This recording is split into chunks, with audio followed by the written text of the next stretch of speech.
Hi viewers, আমি গ্রামের রাস্তা নির্মাণের যেই ত্রুটি সেই ত্রুটিটা নিয়ে আপনাদের সাথে একটু কথা বলতে চাই।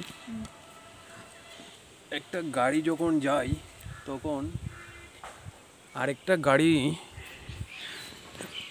যেতে পারলেও তখন যদি সেখানে একজন পথচারী থাকে তাহলে কিন্তু তার চলাচলের অসুবিধা হয়ে যায়। তাই আমি পথচারীদের জন্য চলাচলের সুবিধার্থে অন্তত রাস্তার পাশের কিছুটা জায়গা যাতে রাখা হয়। শহরের রাস্তায় যেমন ফুটপাত রাখা হয়, গ্রামের রাস্তায়ও হয়তো সেরকম না হোক, একটু ছোট করে হলেও ফুটপাত রাখার পরামর্শ দিতে চাই। আপনারা নিশ্চয়ই দেখতে পাচ্ছেন একটি গাড়ি যাচ্ছে, এইরকম যদি আরেকটা গাড়ি আসে তখন কিন্তু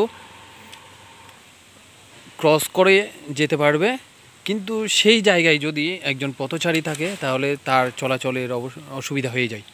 আমি এই বিষয়টি তুলে ধরার চেষ্টা করলাম, আশা করি আপনারা ভালো থাকবেন। ধন্যবাদ সবাইকে। সাবধানে থাকবেন, কারণ প্রতিনিয়তই বাংলাদেশে সড়ক দুর্ঘটনা বেড়ে যাচ্ছে, আমরা কম বেশি সবাই জানি। তাই আপনারা সাবধানে থাকবেন। ধন্যবাদ।